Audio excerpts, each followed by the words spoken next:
think we got some good sound. Hey, not too bad. Hey, thanks for tuning into the Electric Church podcast. It's May 31st when we're recording this. And coming back once again is Pete. Thank you, sir. Thank you. Well, I think there's a big old elephant in the room that we can't help but address. Let's get right into it. George Floyd was murdered by 4 police. I would say they're all responsible in their own way. Was that Monday? And protests quickly turned into riots in Minneapolis and have since spread across the nation. And last night, even in Berlin and London that I'm aware of. So, yeah. Yeah, it's been a pretty remarkable week in terms of just, I mean, everything. It was interesting. I talked to my father this week. So he grew up in St. Paul, and my whole family's from the east side of St. Paul originally. To try to get some perspective, from someone who grew up through the civil rights movement of the 60s and that kind of thing. And, he said probably the most remarkable thing that's different is obviously the social media and access to instant, there's video everywhere of everything that's going on. And he said, when it was going on during the 60s, there were 4 channels on the TV, and then your newspaper and then your radio. And they didn't have reporters necessarily out there as things were going on. Yeah. At least not live. It was being covered certainly. So he said it was a lot less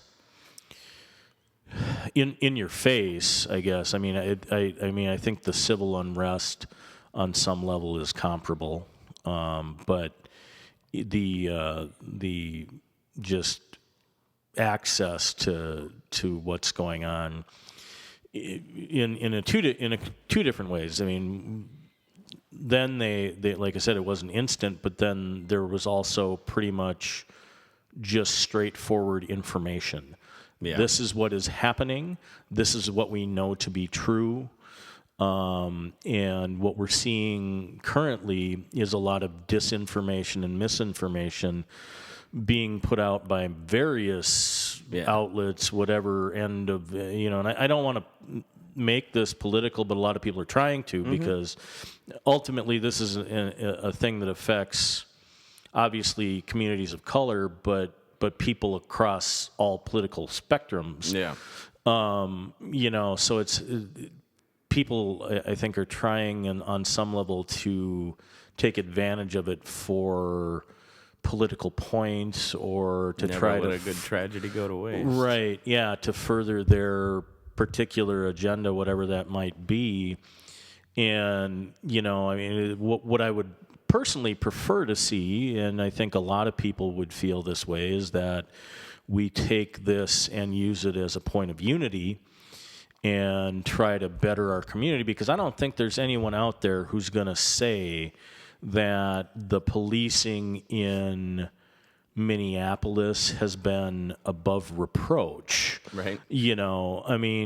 Certainly the people who I know and friends of mine who are from more diverse communities within the metro area are gonna back up the fact that it's pretty bad. And I've personally even had my own experience with the Minneapolis PD that was very unpleasant, and I feel that they used excessive force with me, but it pales in comparison to anything certainly that happened to any person of color. I'm a white guy, and I'm alive, and I was perfectly compliant in everything that happened on my unfortunate incident, but I was also handled very roughly, and what I felt.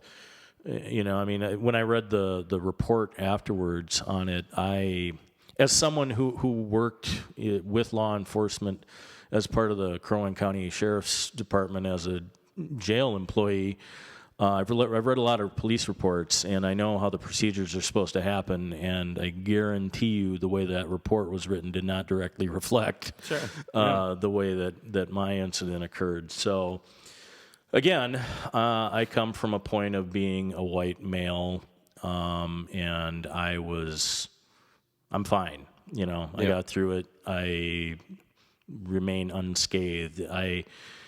It sort of makes me question how it would have happened if I looked different. Well, I'm a tiny little white dude, and I've had a couple of interactions with Minneapolis police officers, not regarding any crimes, and the situation from them was very hostile. It was very aggressive. Right. Even though I wasn't doing a crime, it was very much, you need to fucking move and you need to do what the fuck I say. Yep. In a very hostile manner. And I mean, overall, I mean, policing, I think, needs reform in the United States from, I mean, we talk about criminal justice reform, but I think things need to start from the bottom up, and maybe the directives need to come from the top. But yeah, I think there's certain police, I mean, we've seen it, also in the opposite of we've seen, in Grand Forks and in Fargo, where the police are on stage with the protesters in Black Lives Matters T-shirts, they're clearly saying, hey, we stand with you in part of this community, and those communities are not seeing riots and arsons. So yeah, I think we need to, I think police reform and criminal justice reform are the same thing. And it's long overdue. I think there's a few things that we can do to change police culture in the United States, I think we need annual de-escalation training for all police officers. Yep. Not just, 6 officers go to the training and they train the other officers. Right. That's bullshit that happens all the time in all kinds of professions. For sure. I think police and this, secretive disciplinary action needs to go away. Yep. I think there needs to be a policing the police. Internal investigations needs to be external investigations, and they report directly to the city council or the county board. And disciplinary actions and things like this they're all done open at a meeting, so the people in the community have the opportunity to know what the police are doing, who the problem officers are, For sure. And I think they definitely need to have insurance, just like a driver of a car. And the more accidents you get in, the higher your insurance goes up. And it's going to be the same thing with police. Instead of the city or the county or the state being responsible financially for the illegal actions of police officers, well in uniform, that they need to have insurance that covers that and not the state. Sure. I can say that, again, I have had some experience in working with law enforcement. And it's been a while. I mean, I left the Crow Wing County Jail back in 2010, so it's been 10 years. But, I still have numerous friends in that community, and I pay attention to what's going on, and there are some really innovative programs out there in some communities, and I know St. Paul's one of them, where they've actually, in certain situations, sent social workers out with officers to respond, particularly when they know they're coming into, or they have reason to believe they're coming into a situation that may have some mental health components to it. Which is a very good step in the right direction, but as you've said, I mean, there needs to be more. I mean, I think, when we look at the types of personalities that tend to gravitate toward law enforcement, you get a few different types. I mean, it's not just one type. I mean, when I worked at the jail, we had to go through a pre-employment psychological evaluation, and part of that was the Minnesota Multiphasic Personality Inventory, which is a pretty well-known personality test. And it's been around for a long time. It's maybe outdated. It's been updated a little bit. But it's pretty extensive. I mean, they basically ask you a bunch of the same questions over and over and over again to try to make sure that you're answering consistently and all this stuff, whatever. I mean, it's a psychological test, and I don't know how much stock I put in and how accurately it profiles a person, but at any rate, the psychologist who was given the task of interpreting these speaks to you after the fact, and when he sat down with me, the first words that he said to me were, why are you here and why do you want to do this job? I said, well, I think it gives me an opportunity to help people who are in a situation that isn't very good, and maybe if we help people make some changes, they won't necessarily come back. And he said, yeah, that makes sense. That fits with what I'm seeing here.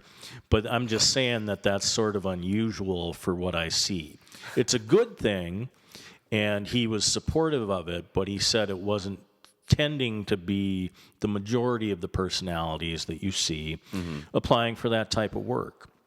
And he said that the bulk of it are people who are more authoritative and into that kind of thing. And that's certainly not my personality.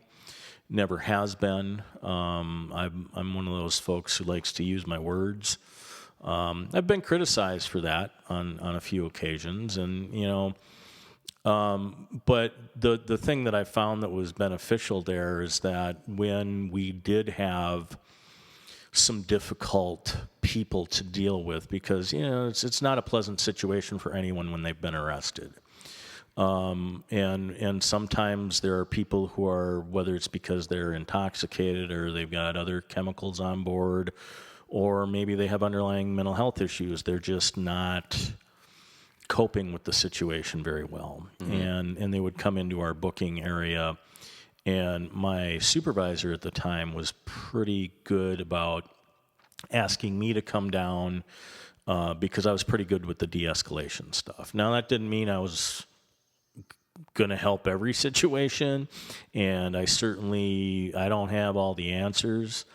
The one key component that I've found is that if you allow people the ability to speak and tell their side of the story, even if you don't agree with them, but you just allow them to tell it, that oftentimes changes the dynamic. And I think if people feel like they're being heard, even if they know they're not in a good situation, they will tend to be less aggressive. And now, again, that's not always the case, and you don't always have the time or the capacity to sit and listen to somebody tell their story. I certainly understand that when you're out on the streets and you're in a dangerous situation and you don't know what's going on, that you need to maintain control of that. And I empathize toward all officers who are out there risking their lives on a daily basis. Again, I'm not an expert in this area at all. I've never been out on the streets trying to do that job.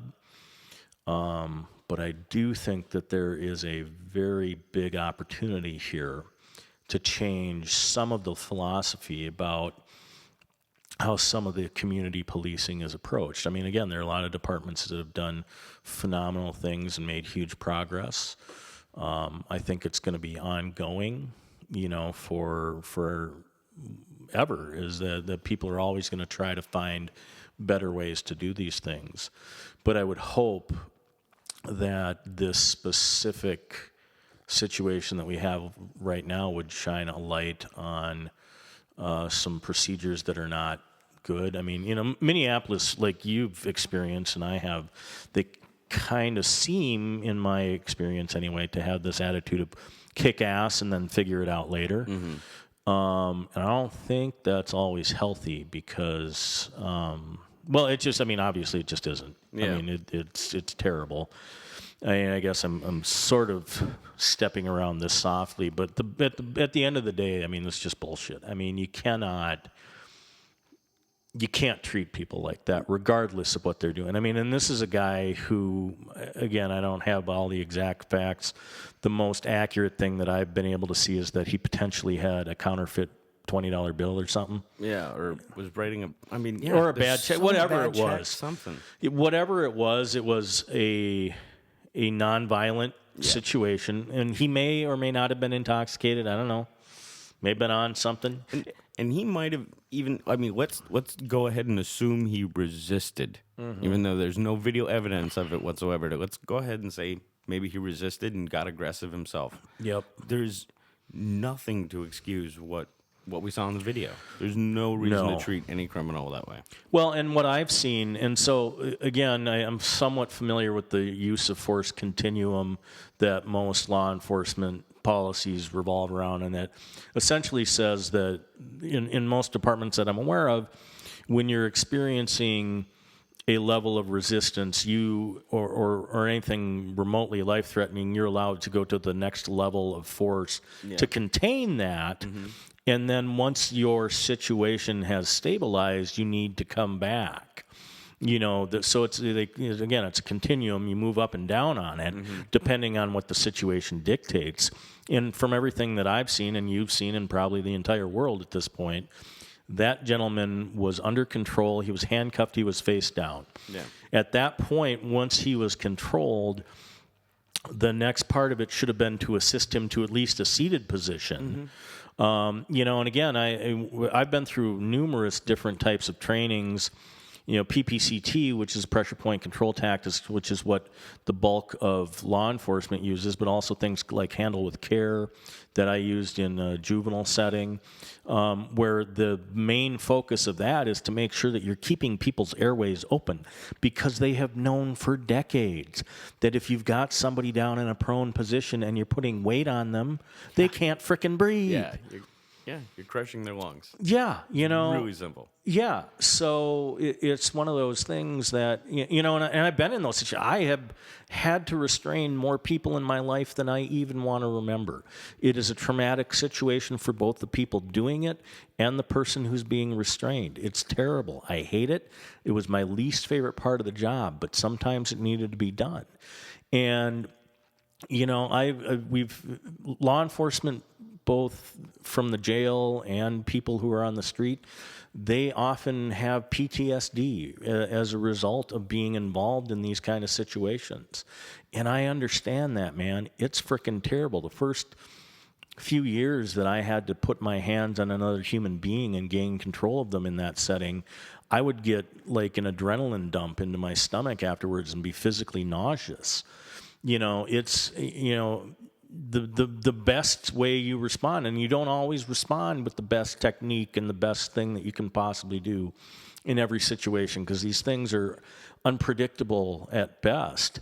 But you gotta have your wits about you, and if you can't do that, you can't perform the job. And if your people that are your teammates, if the people that you're working with can't be relied on as well to say, hey, there's something, this isn't right, then they're not doing their jobs. I mean, because again, I get, sometimes you're on like fight or flight mode, you're on autopilot, and you're just mechanically responding to what you in your mind think needs to be done. And I've seen how that happens, and that's why you work with more than one person, so that the other person can go, hold on, let's back up a bit. And it would have been the responsibility of those other three officers involved to say, hey, this gentleman's under control. We need to get him up to a seated position, whatever their policy. I mean, I don't know what their policy is in Minneapolis. But, again, based on all the training that I've been through, and I had 10 years of experience through juvenile and adult corrections, that, once a person was under control, which Mr. Floyd certainly appeared to be, you assist them to a seated position at the very minimum. You don't keep them down in that prone position for extended periods of time. It's inexcusable, and I'm pretty sure that any law enforcement official, any person who's done training like that would say the same thing. I mean, it's just not okay. Yeah, absolutely. But the response has been absolutely remarkable. And then there's various different reports. There's so many boots on the ground, but most of them are just, I mean, none of them are, I guess you could say, are really trusted news sources. But like, I know a guy named Matt Kowalski, and he's just, he has an independent media company, and that's what he's doing. He's just running around recording stuff. He doesn't have a, any sort of agenda to push or anything. So it's really interesting to see a lot of that, just those live videos, boots on the ground reporting. Yep. But I can't help but think that the whole situation leading up to George Floyd's death is a huge part of this, at this point, world response. I think, I mean, here in Minnesota, we've had prolonged COVID shutdowns. Walls changed his mind several times. He kind of keeps moving the goalposts. I mean, in the city's beaches and parks were closed for the summer, right? Sure. So many restaurants are just closed. A lot of them in the cities have announced that they're closing permanently. I think the government created sort of a powder keg situation. And, let's not pretend like police aren't government employees. This feels more like a response to years and years of soft tyranny that's becoming harder and harder rather than sort of a racial issue. Well, there is certainly a component of that. I mean, because obviously the folks who are protesting are not all of one ethnic background. Yeah.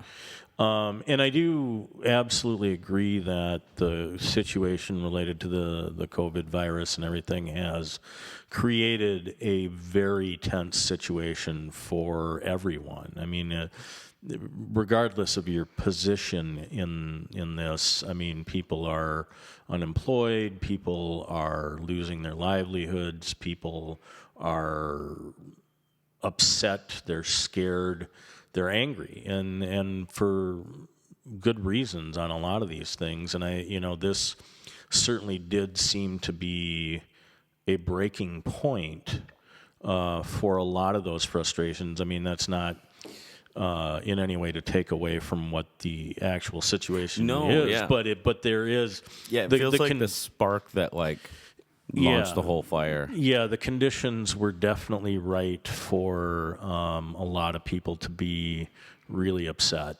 and good or bad, I don't know. I mean, like you said, the response to this has been remarkable in a lot of positive ways. I mean, I think that it's a thing that has brought a lot of community support for a lot of people out, and I think that the bulk of what we're seeing is positive in that support and people trying to do the appropriate thing, people trying to do the right thing, people trying to stand up for their communities, and people trying to stand up for people who've been oppressed and treated just horrifically for years and decades, whatever. I mean, I don't always have the right words for these things, but again, like we were talking about, but while we were getting set up here, I mean, I think there are certainly a percentage of bad actors who are taking advantage of this to do some pretty terrible things as well. And getting back to that kind of independent media and some of the disinformation that's been out there. I mean, again, people are trying to take advantage of this for political purposes, and they're trying to point fingers at, oh, well, these people are the bad ones, or these people are the bad ones. I think that there are bad people of varying political perspectives. Yeah. I mean, I saw criminals are engaging in criminal behavior. Right. Protesters are protesting. For sure. Let's not try to draw a racial or political line. That's the line. Yeah. I mean, I saw the Attorney General of the United States, Bill Barr, said that he believed that it was a lot of Antifa and left-wing people who were rioting. And, I'm sure there are some of that. Absolutely. And there's certainly been historical precedents to point to and say that. Yeah. But I also believe that there are some people that have more of a right-wing bent. Or let's not even say right-wing, let's say white supremacy. Yeah. Well, and again, that historical precedents. Right. Yeah. Well, because and again, I don't understand the accuracy of some of the reporting, but certainly you see that there have been people mentioning, some of the, like you said, the white supremacist folks, and again, I don't know how accurate that is. There's been that video going around of the guy in the gas mask who busted out the windows in AutoZone. Now, it was the Umbrella Man. Yeah, and attributed to a police officer in St. Paul, which was disproven. Has it been? Good, I think so, but again, it seems almost impossible to prove. Right, you can see his eyes. Yeah, you can see his eyes in a fraction. There's supposedly text between his ex-wife, and it seems like he's obviously not a normal protester. Right, I'm sure he's an agent provocateur of some kind. Absolutely. Will we ever find out who he works for or who he is? Probably not. Yeah, and it's certainly true that there are people of that mentality who work in law enforcement, and that I would not be surprised if he works for law enforcement or even the FBI or BCA who knows, anybody, CIA, KGB, DNR. Sure. Well, and that's CNN. the thing too. There've been stories out that Russia has been trying to sow political and social discord, and they certainly have. Are. Yeah, they always are. Whether or not they're sending people to Minneapolis, I don't know. That seems like a bit of a stretch to me, but it could certainly be happening. I don't work in that community. It's a great conspiracy. It is. It really is. Great conspiracy. Who is the Umbrella Man is going to be. Right. That is possibly our generation's grassy knoll. Yeah, or like what was the guy that with the plane and the millions of dollars that he stole? DB Cooper. Yeah. Because nobody ever knew who he was either. No. Though there's a lot of theories out there. And I always love watching the stuff about him because, who knows? Yeah. It's an interesting story. Again, I don't approve necessarily of somebody stealing money and hijacking airplanes, but, he's kind of got that almost Robin Hood vibe to him. And right. Like a lot of, there've been some criminals historically who have, touched the hearts of many, even there were people that thought Jesse James was a great person, and people that, the Dillinger and people like that who, they bucked the system, and they were certainly doing terrible things, but they, there were a lot of people who empathized with that because it seemed like they were sticking to the man, and in a certain sense they were. And there is, I think, there's piece an American of that appreciation for rebellion. I think. Yeah, and it's interesting. I've tried not to engage too much on Facebook about this stuff because people get silly. And, they start with the name calling, and I'm not about that. I try to just share information. And if I see people saying something I find completely ridiculous, I will mention something and I will say, here's what I see. And then when it devolves into name calling, then I kind of go, okay, this is not why I'm here, man. And quite frankly, the only people I ever even engage with, it's because I know them and it's because I care about them as a human. And I think what they're saying may have some merit, but I think that they're missing maybe some information. And so I'll comment on it. And, but again, you get called names and people are, yelling. I've seen people making these arguments, destruction of property is never okay and whatever. And I'm like, I posted this thing that made reference to the Boston Tea Party, and those people were seen as patriots, but they were committing treason, against the British government. I mean, and I'm not saying in any way that I endorse destroying people's businesses and whatever. I mean, what I am saying is that I think there's a perspective out there that we all need to be sort of aware of, that there are people that to them this is justified. Now, again, I'm not saying that that's where I'm at, and I don't have the personal history and background to really know and understand what it's like to live in fear of the people who are paid to purportedly serve and protect. I don't know what that feels like. I mean, I'm lucky. I've been the guy wearing the badge, and I've been, for the most part, looked at from the law enforcement perspective as one of the good guys. Mm-hmm. So I'm lucky. But again, I've even had experiences that were really unpleasant. So, I know what I'm trying to say overall to most people is that you only get it from your perspective. Mm-hmm. And just recognize that. I mean, that's not, and I'm not saying that people aren't empathetic, because people can understand and empathize with other people's situations. But what I want to say overall is just that, before you start throwing names out and labeling people and whatever, maybe you need to take a deep breath, look at it and go, okay, I understand this from my perspective. This is happening, and it's happening in more than one area for a real reason. This isn't just because of one thing. So I think overall we all need to kind of take a step back and go, well, what the fuck's really going on here? Yeah. Dave Rubin had a great podcast that I just listened to earlier today about how you need to get out of your echo chamber. Right. And this feels like such a great time for this to be a unifier. Absolutely. Can we please, for the love of God, use this as a unifier? It's a valid point. Let's compare this to the Boston Tea Party. You can compare it. You know what I mean?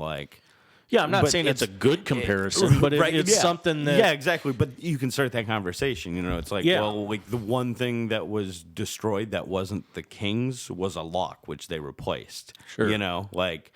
It's way different. But yeah, let's go ahead and have that comparison. Let's step outside of our echo chamber and have that conversation. How is this like or dislike the Boston Tea Party? Does white people destroying the King's Tea 200 years ago justify burning down cities? Well, and again, it's is it a good comparison? Not necessarily, but I mean, if you look at, I think the but it can open the door for that conversation, right? And so. Was it better to burn down a police precinct than a Target?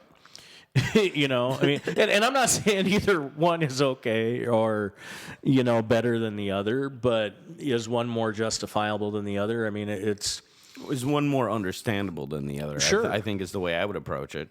Well, and I think it brings up sort of an age-old question of, does the end justify the means? Right. And we don't know what the end's going to be at this point, certainly. Yeah, I mean, okay, we understand you're upset at the governments and want to tear it all down. Then what? Well, if the start and end of your plan is let's burn this motherfucker down, you're not helping. Right, yeah, because then, again, there needs to be something that happens after that. Yeah, after that, exactly. Yeah.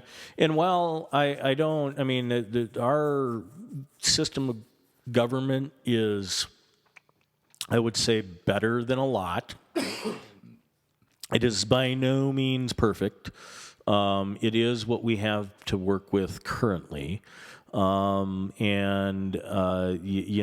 think, obviously things need to change at a lot of levels, whether it's local, city, county, state, federal. There's a lot of stuff out there that's been going on for a long time that isn't right. I wish I had some sort of magic answer as to how we address that. A lot of it is people's voices being heard. I mean, a lot of what I have done in my professional career and even sort of my personal advocacy stuff that I do is try to lend a voice to people who have not historically had one. Primarily, I've worked to represent homeless people and people, so people of low income, but these are people of multiple ethnic backgrounds, not necessarily one, ethnic background more than the other. But people who the system hasn't worked out real well for, and people with mental illness is another group that I've advocated quite a bit for. And I think that when we have what purports to be a representative government, which is what our model states it should be. I'm trying Excellently to be worded. Thank you. Well, because it's not necessarily a representative government, but that's what the model states it should be, and I think that's where we start having a lot of breakdown in these things. Is that for decades, fewer and fewer demographics are really being represented. Yeah. And that's been a problem for a long time. And that is a problem of both parties that we currently have. And I know you're a strong advocate for third parties and maybe even more parties. I think that, having viable multiple parties would be a step in the right direction. It's so ingrained in our country right now to have just the two that, again, I don't have answers here. If you look at a place like England where they have more than two viable parties, again, it's not like everything works great over there because it certainly doesn't, but at least they have, more than two parties that have the ability to actually win something. Yeah, and so, like in America, we always describe sort of this pendulum of swinging back and forth, that you go too far, and then, it's sort of authoritarian liberty, however you want to look at it, right, left, Yep. And in England, in a lot of places in Europe, it's more of a circular thing where, like, a party comes into power, they appeal to the people to get into power, and then they end up structurally not doing things that they had promised, and they fall out of favor with the people, and another group comes into power and basically gives their idea for reform to the majority of people, and they become favorable, and it's more circular, instead of back and forth. And so there's always this party sort of at the bottom of the cycle that's ready to appeal to the people more, it seems to be a much better system, I think. This binary voting for lesser of two evils is just, I think it's just caused a degradation in the model. The representative model that you were talking about, like, I think that's a big part of the degradation of it, is we've got more and more layers of government from these two parties, but they haven't updated the model. Right. Well, we're still working on Windows 94 here. Right. Well, and that's the thing. The lesser of two evils at the end of the day is still evil. And, and I certainly identify with more than one, I identify with one side more than the other, but it doesn't fully represent what I'm looking for either, The progressive politics in America is becoming more and more libertarian, becoming more and more authoritarian, and I see you struggle to follow that. Well, that's the thing. The concept of personal freedoms and liberties and stuff is something that I certainly embrace and find to be a cornerstone of what the country was founded upon. I also would give the caveat that with those freedoms comes responsibility. Yeah. And, the unfortunate piece is that we can't always depend on the individual to be always that responsible. So, That's why we have government. right, You know? and why we have laws and all those things. Yeah. So again, it becomes a circular thing where, like, if there's not enough rule of law, anarchy takes hold. Yep. And if there's too big a government, tyranny happens. Sure. So I think the public has been losing that battle sort of since World War II in America. Sure. I think the big government side of things won. Well, it certainly seems to have in a lot of ways, and again, from both parties' perspectives, absolutely. it's Both parties have gone through a very strong authoritarian streak. And I think it's a lot of it has been about maintaining power more than it has been about maintaining people. I mean, it's bowing down to the big moneyed interests, again, either side, because it's all about winning elections and not about actually legislating anything that would be a benefit to the populace. And, I mean, you look at the increase of powers of the presidency that has happened, starting, I'm just going to start with the Patriot Act. I mean, I'm sure shit happened before that, too. But it's a good starting point. Yeah, but, starting there, and it certainly didn't diminish under Obama, and it's increased even further with Trump. The thing is the people are going to apologize for their party and overlook bullshit that happens because they identify with the guy more or whatever. I mean, I voted for Obama twice. I don't regret that, given what we had as opportunity to vote for the other person.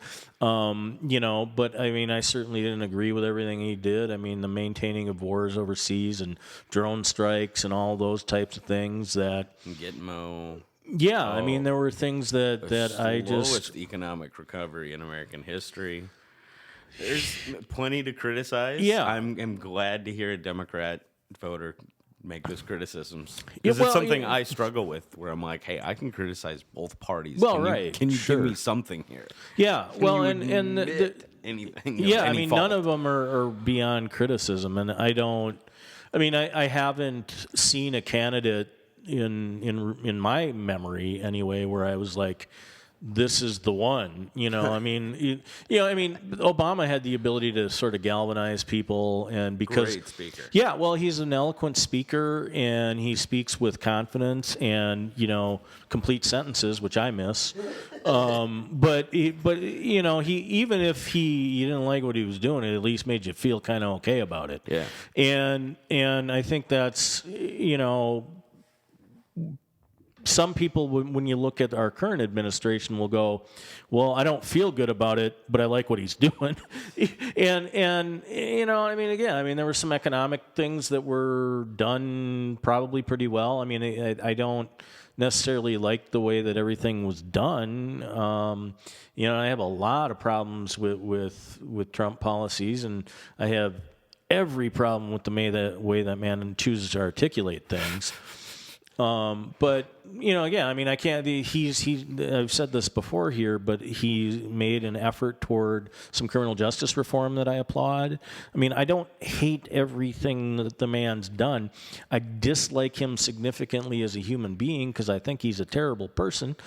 But that's just based on his words and everything he's done. So I mean, who am I to judge? But and again, I mean, I get propaganda shoved down my throat too that probably makes him out to be a little bit more evil than he really is. But I'm not going to say that it's all bullshit either. And I get the perspective that people have that they appreciate too. I mean, a lot of stuff that he says is pretty appealing, in terms of let's put America first. Okay, well, that doesn't sound like a bad idea, but what in the hell do you mean by that? That's where we start to diverge on it a little bit is What does that mean? I mean, he recently decided to sever any relationship with the World Health Organization. Now, an area beyond my expertise, certainly. Does the World Health Organization serve a meaningful purpose? I don't actually really know. I don't have a good answer for that, okay? Because I don't know enough about it to say whether it should be or should not be a thing in existence. But I do think that there has been some historical precedent that they provided some benefit to world communities. Again, I don't know. I don't get a daily briefing from people who know stuff about stuff, so I'm not going to say that I have an educated opinion on it, but I do say that when Trump makes these unilateral decisions without consulting what would appear to be anyone outside his purview, it concerns me. Now, it may be a very valid thing that he has decided to do. I don't know. Like I said, I don't have enough knowledge to give an educated opinion on that. But I don't like the way this guy swings his authority around and just says, this is what we're doing. Mm-hmm. He is not currently running a private company that he owns. Right. He is running a government that we all own, theoretically anyway. And, he's the kind of guy that's used to being in charge of everything. And that's just not how the presidency should work. Mm-hmm. He reports to the people, and I don't think he gets it. Oh, God, no. And that's where I have a lot of concerns. I mean, I know a lot of people are going to criticize that and whatever and say that Obama was worse. Whatever. I welcome the comment section blowing up. Right. I mean, go ahead. I mean, criticize me all you want. I don't have the ability to respond. So that's fine. I know it'll happen. But what I'll always say to everybody is, you know what, let's sit down and have a coffee and have a conversation. Yeah. Because, what again I continue to find and try to express to people is, without being a keyboard warrior, if we sit down and actually talk, we're going to find that we're going to have a lot more common ground than most people would think. Mm-hmm. And that it's not we're both a couple of dickheads. It's that we're passionate about what we believe. Yeah, mm-hmm. Absolutely. Yeah. And that,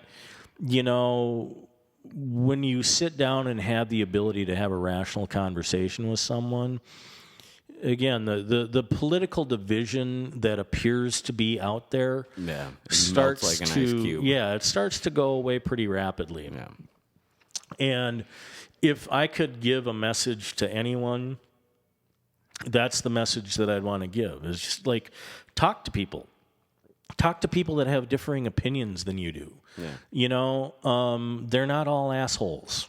A lot of them are pretty rational and have very rational reasons for why they believe what they believe. Yeah. And what they believe is because of their life and their experience and what they've been through and what they've seen. Does that mean that they're right? No. But it means that they're right for them in this moment. Now, does it mean that they're going to stay the same? I don't know. I mean, people, if you can bring reason to a person and show them an experience or something relatable to them, you might have an opportunity to open their mind. But if you come at them throwing names and being a jerk and on the offensive, that's not constructive. Yeah. I mean, they're just going to put up their walls. I mean, yeah. You come at somebody with a weapon, and they're going to be on the defensive. Precisely. Yeah. I need to use the bathroom. We'll take a little break here. Sure. I would love to hear what you think about the quote-unquote Obamagate when we get back. Sure.